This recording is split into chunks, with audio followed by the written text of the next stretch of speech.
That little mini introduction. This is Jeff Coleman. He's from TAS. TAS is going to be our new Flex administrator. We are no longer going to be with Ameriflex. You all received a letter. Jeff, where's that letter? Do you have it? You all received a letter, Exhibit A, in your email. Appropriate, should have been appropriate to your bargaining unit. Because there are little slight differences. And that letter explains the entire situation with dates, when open enrollment starts. It's got screenshots about exactly steps, how to enroll, and all kinds of other good information. So if you have any questions after you leave here, take a look at the letter before you ask anybody else, because probably the answer is going to be in the letter. Maybe. Or online. This is being videotaped, and it will be posted on the intranet, and probably maybe we'll email a link to people so that if you want to review the information that you hear here, it'll be available to you. What else? So there's a sign-in list, so please, if you haven't signed in already, sign in on your way out, so we know who's come, and thank you for coming. I have a quick question. I don't know about the.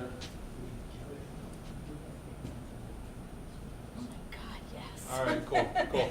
All right, so we have some bribes coming a little bit later. We'll be handing out a few Dunkin' Donut gift cards. And I'll say this, as a student, I don't think I ever sat closer than 3 rows from the back, so I can't say a thing about what you guys have done to me today. It's kind of karma for me, I suppose. My name is Jeff Coleman. I'm with Task. We are going to be handling the Flex program, which for Flex is the FSA and dependent care, starting in 2019. We're also going to be managing the grace period and run out for your current plan. So we'll talk a little bit about that because there's some trickiness, but there's some differences there for what's going to be going on. But I'll say this, as an administrator, we can fix any mistakes that are made along the way. So if you put something through the wrong claim and we have to redo it, not a problem. Our service team will work with you, and it's we have plenty of time to get stuff fixed before the plan year begins on Jan 1. And then even once it's up and running, we can always make things right. So don't feel stressed about anything. We'll just talk you through the entire process. So I'm going to really try to talk about 3 things today. Why you should do an FSA, how we do it, and what you need to do next to participate.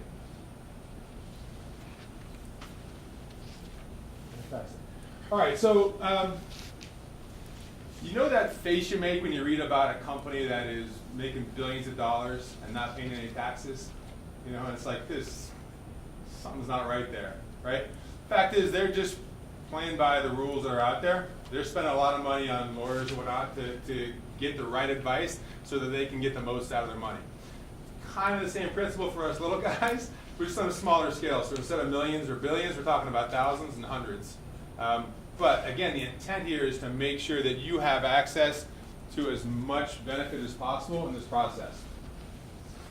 The note up here of reducing your tax by 3%, it's different for each one of you depending upon what your personal situation is. It's just a good, easy number to work with as an example. This program is for your benefit, and it is provided by the county at their expense, so there's no cost to you to participate. So the nice thing, the money that you have access to is never taxed. So all of your savings, all of your benefit is processed during the course of the year. You don't have to do anything at the end. It's just, we'll set up the election, you'll have the deduction done pre-tax, and off you go. You have access to the money. As an example, this is a really busy slide, I know, but essentially what we're looking at here is if you've got the out-of-pocket up there, $1,000 for medical, out-of-pocket for dependent care, $2,500 as an example, this is money you're going to spend.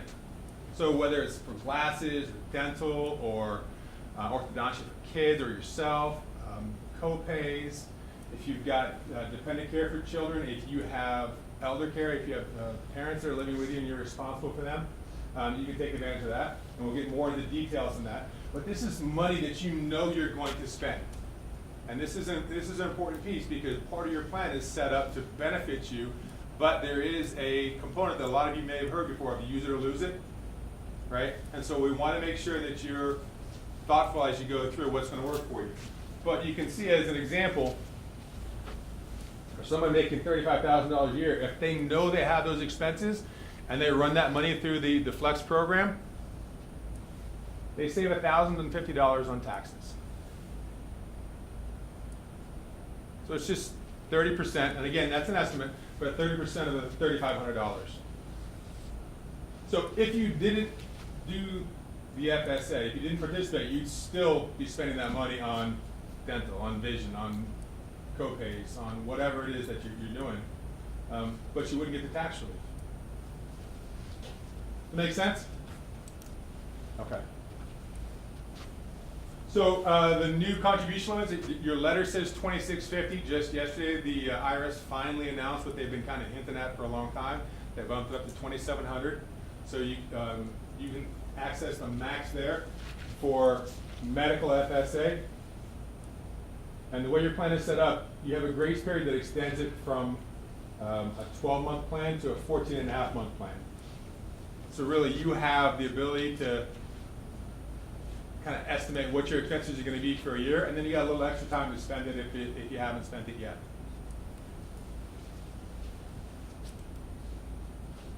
So some examples of what's eligible and not eligible. And as I mentioned before, all this information is available to you online. Once you go to enroll, you'll have access to all these different calculators, all these different information pieces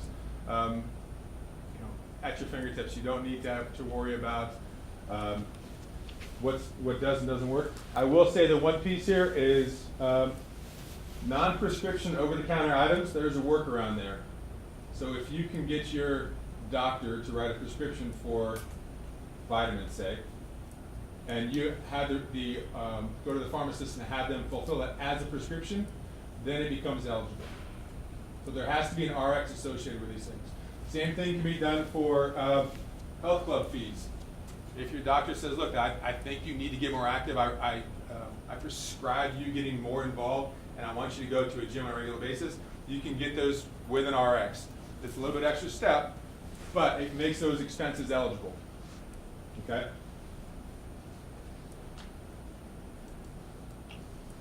So dependent care, $5,000 per household. So this is important. If you are filing jointly, you can do $2,500, your spouse can do $2,500, your partner can do $2,500, or one of you can do $5,000. But that's the max per household. There's a little bit difference too on how these are funded. With the dependent care, excuse me, it's money in, money out. So payroll deduction, it's available for you to save on. With a medical FSA, you have access to the full amount from day one. So dependent care, the dependent care FSA, you can see it allows for nursing homes, nannies, daycare. During the summertime, it's for day camps. If they go to an overnight camp, you cannot expense the full portion of that, but only the day portion, if you will.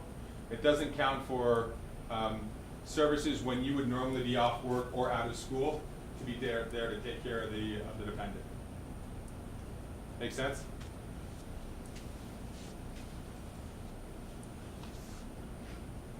And again, there's kind of these details. Yes, question in the back? Yeah, with the daycare, can you get that money out immediately, or do you have to wait? When you get the money out immediately, what do you mean?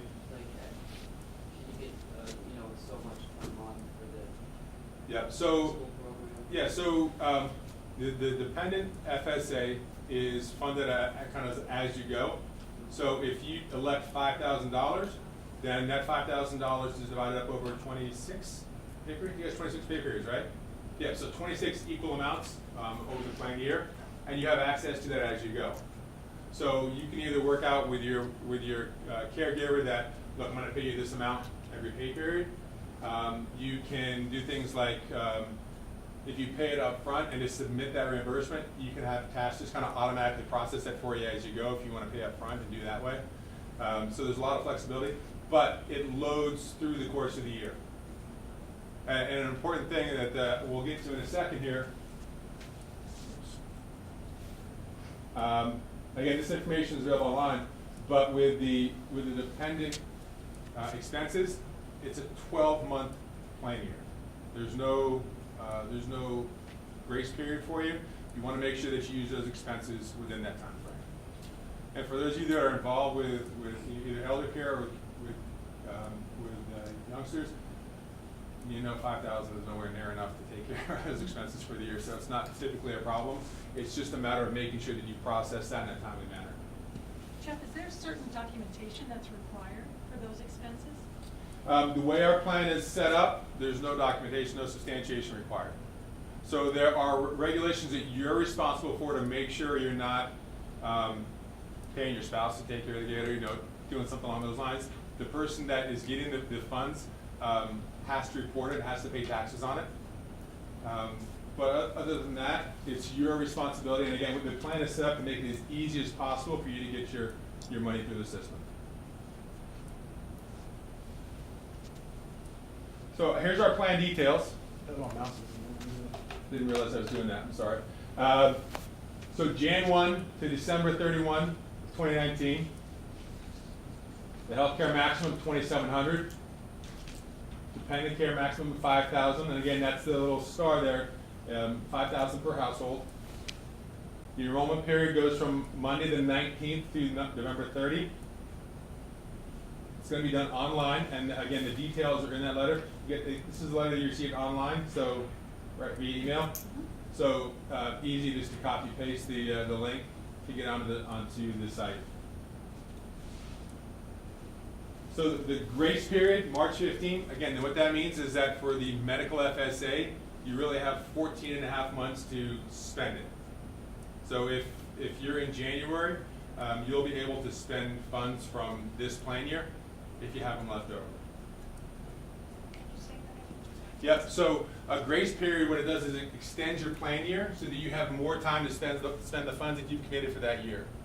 So if you have $1,000 in your FSA that you committed from day one, and it's all December 31, you haven't spent anything, you realize I have to go to the doctor on January 15th for something serious, I'm going to pay him $1,000, not a problem.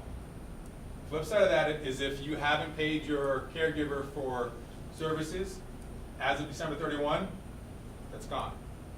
So you have to be careful with how you process this and how you manage this. Does that answer your question? Yes. Okay, super. The run-out period ends June 15. What this really means is, think of it as a cleanup. So I paid some expenses out of pocket for medical FSA, but I forgot to submit them. You could submit them through task, and we'll clean up through June 15. It does not mean that you receive services from March 16 to June 15. The services have to be received before March 15, on or before March 15. I have a question.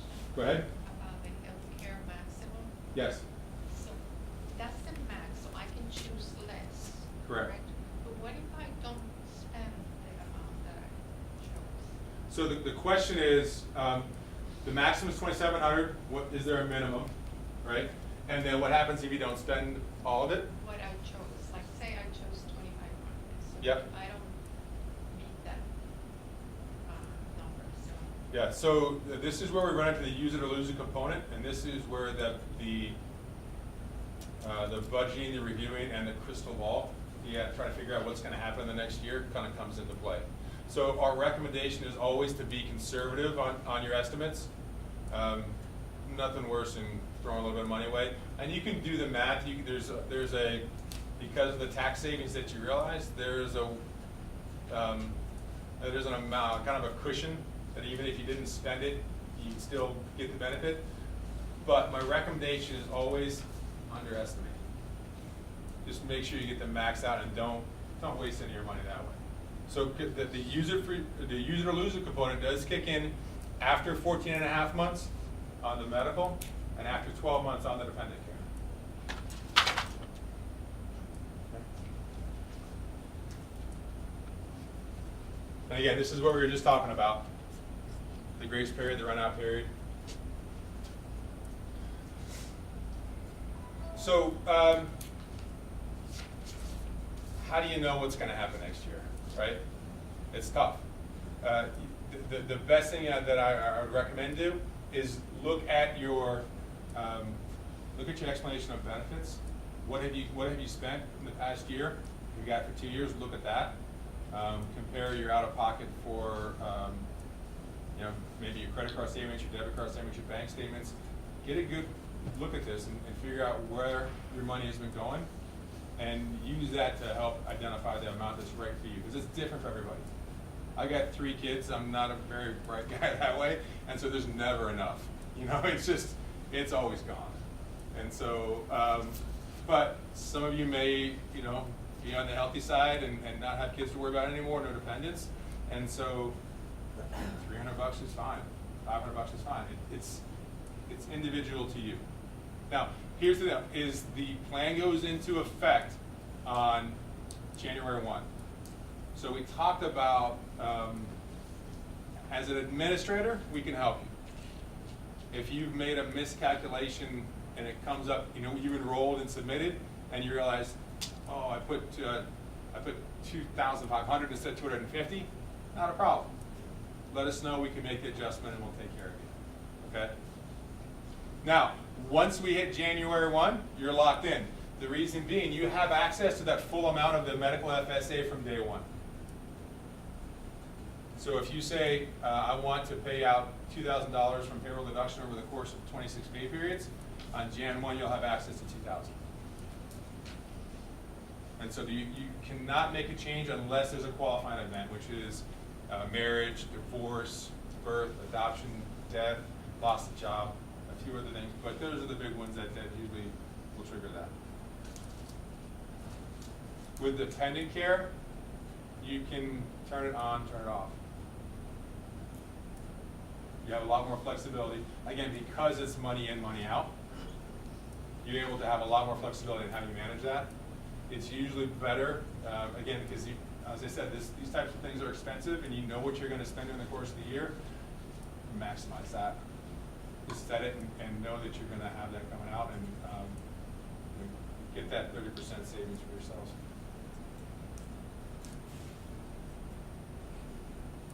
All right, so that was a little bit about the why. This is get into how we do it. Smartphones, everybody? Yeah? Computers? All right.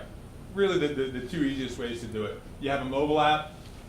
You have a website where you can go and manage your account yourself, which includes your MyTask card. And you're able to get reimbursements and submit claims through both ways. So, all 3 ways. So the easiest way, just swipe your card. If for some reason you forgot your card, it didn't work, something's going on, right? You can pay it, and then you can pay it through the mobile app. Get reimbursed through the mobile app. So if you pay out of pocket with credit card, cash, debit card, whatever, for a medical expense and it's eligible, you go online, you take a picture of on the app, you take a picture of the expense, you submit it. TASC processes claims within 24 hours. We own the system, and we get the money to you within 12 hours. So the money that gets reimbursed to you goes right back onto that card. So now you have a smart card with 2 buckets, maybe 3 if you have the dependent care and the medical. You're going to have a MyCash account as well, that we'll talk about in a minute. But really the whole point of this is to make sure that you maximize your savings and you have access to your money as quickly as possible. Yes? So if there's a medical expense that's not covered by your health plan, you can use this for that. Can you give me a generic example? Feedback, like brain training. Yep. I'm going to say a qualified yes, but I want to get a specific on that to make sure that it would be an eligible expense. Okay?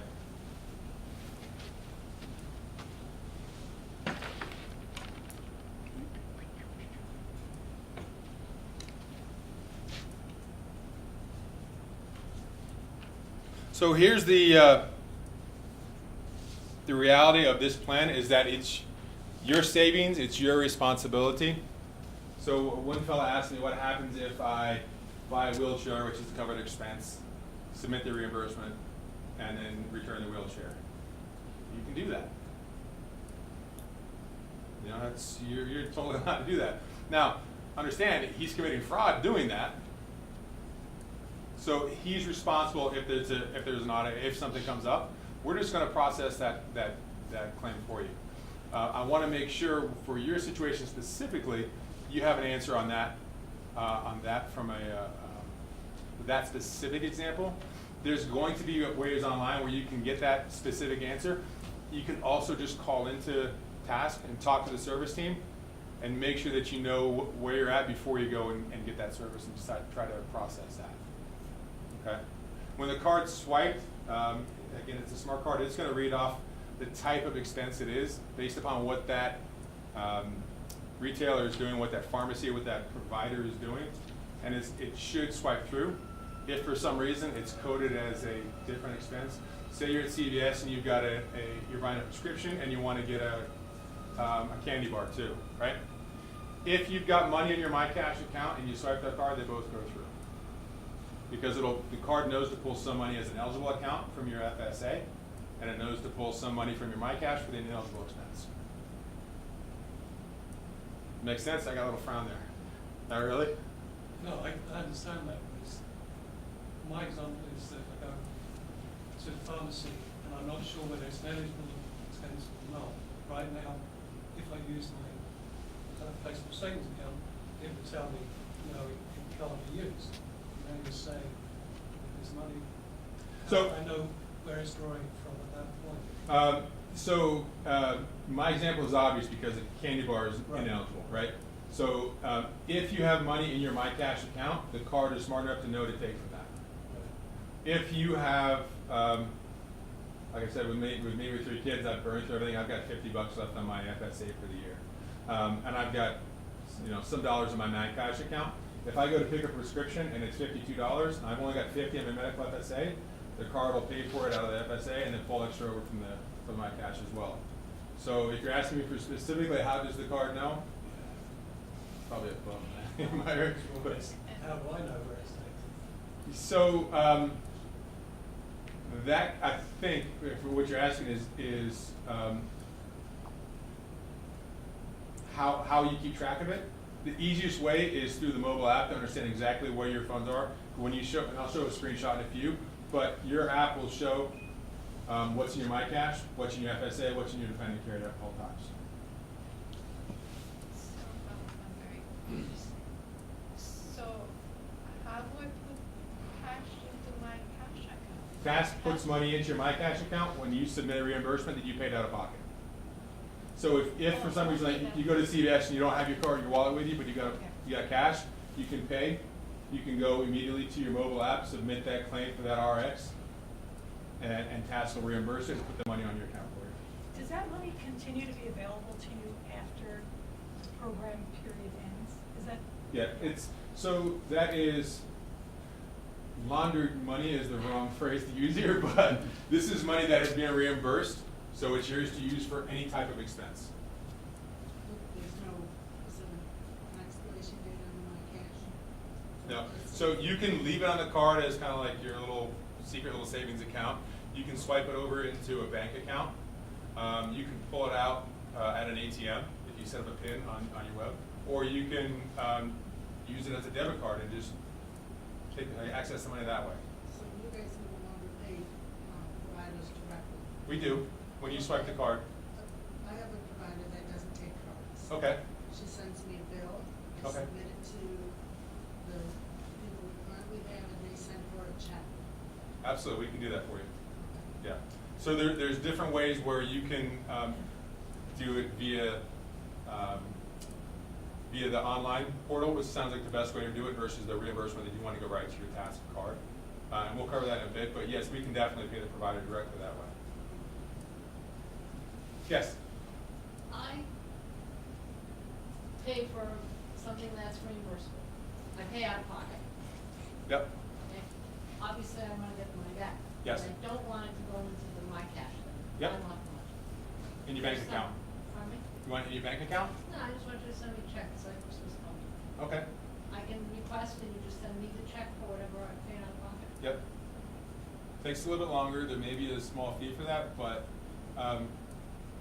you have the ability to set up on your web portal, you can set up your profile to for an account, if it has a Christmas fund, for instance, that you want money to go into, you can have the money go directly to that versus to your MyCash.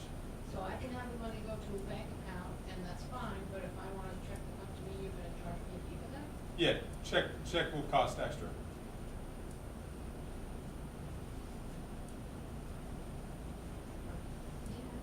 Yeah, there's costs associated with moving the paper and mailing stuff, so, yeah.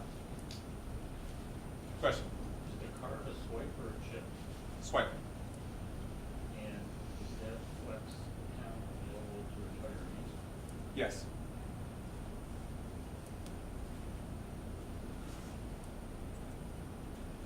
Example of the mobile app, you can access it through Apple or Google.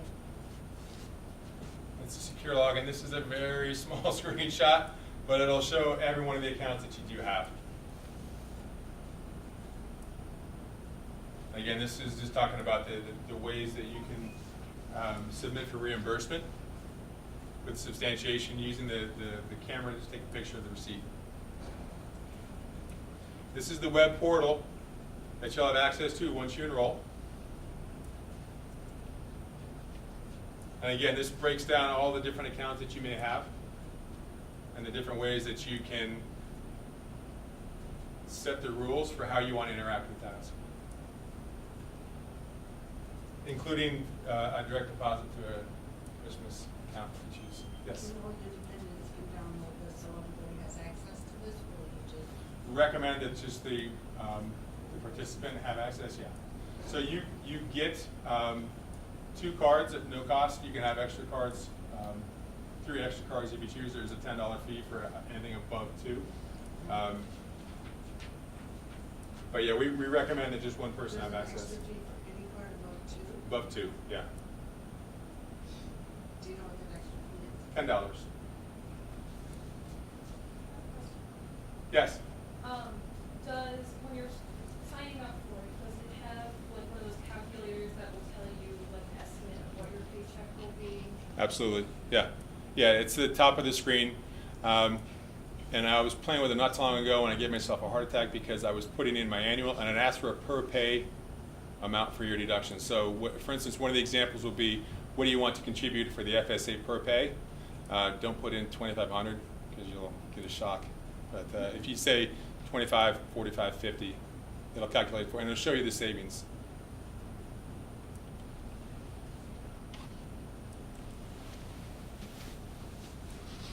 Again, the account management is via the web portal.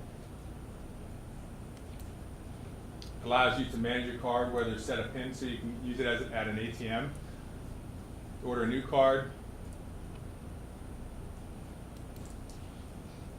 and then again how you want to be notified, whether via text, via email.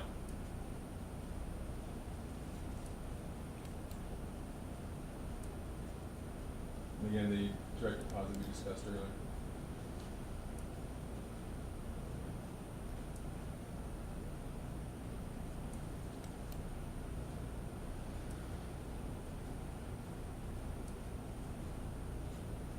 Busy screen, but it basically just walks you through the steps.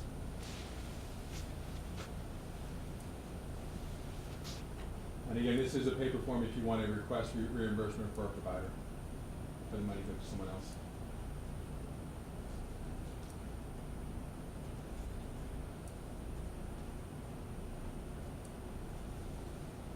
The reimbursement again, you choose how quickly you want to, or how you want to access your money. It can go right to the card, it can go to an account of your choice, or you can get the paper check.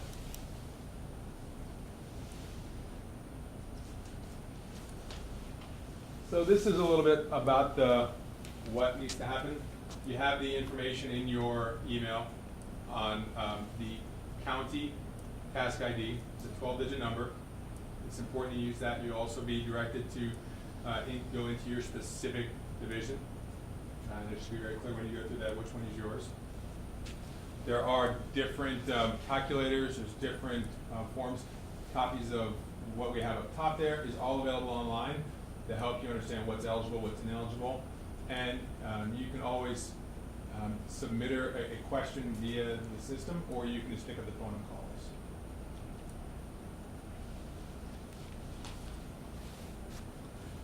Again, these are the pieces that are available online. Here's the employer number up there, the 5953 ending there. And again, that's in the email, so you don't need to write that down. That's it. That's in the letter that you received from Donna. All detailed in there for you. And again, you can contact us via the portal or via an 800 number.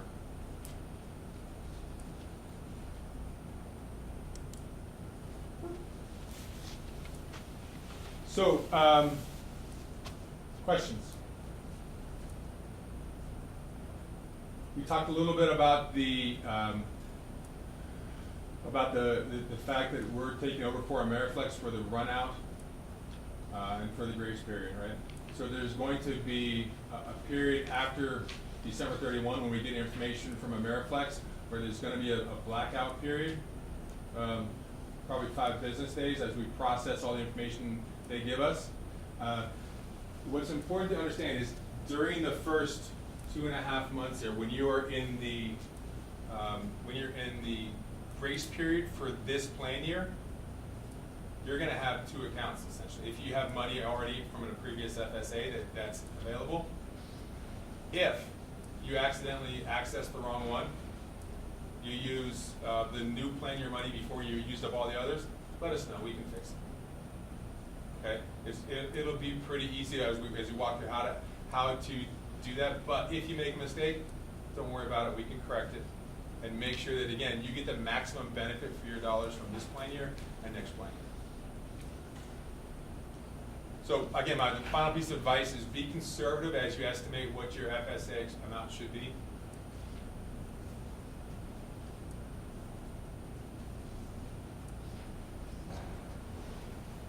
All right. Any final questions? You said this presentation is online, will be online? I don't know about the video version of the presentation, but all of the forms and such, there's more than enough information there for you, are available through the website, and you'll see that when you go to enroll. Yes? You might have answered this and I missed it. So I use this provider that doesn't take credit cards. Yep. If I contact you and ask you to give her directly, is there a fee included, is there a fee associated to that? I don't believe so, but I'm going to answer for you on that.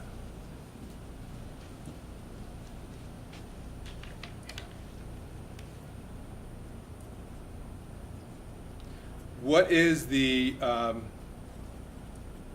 what's the best way to communicate answers to these questions back to the folks?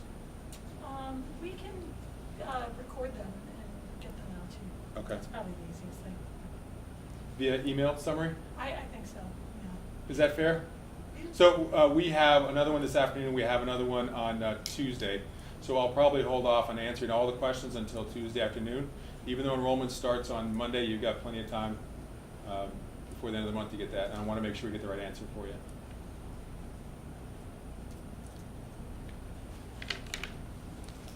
All right. Question. This is for the gift. What is the last day of your run out period? Run out. June. Troublemaker in the back row.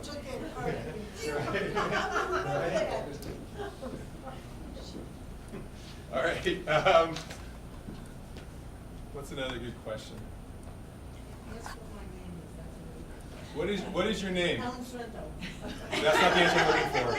But I answered it. It was in the form of a question, like I said.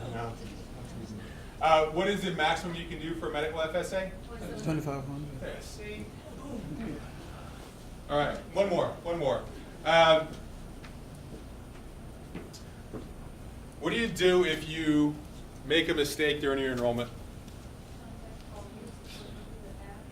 Contact call me. Absolutely. Through the app, or through the online, or through the 800 number, just ask for help.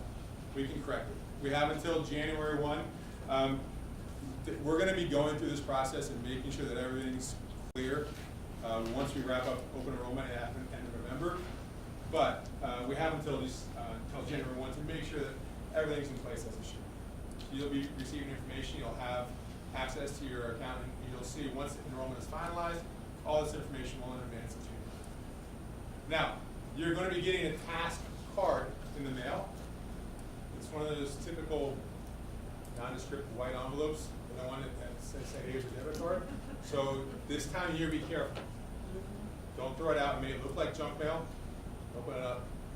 Make sure you grab it. If you do, we'll take care of that. If you accidentally throw one out, we'll take care of it. No extra charge. Okay. Any other questions? Went a little bit over, but you guys are free to go on Friday and enjoy your day. Thank you for coming in. Appreciate it.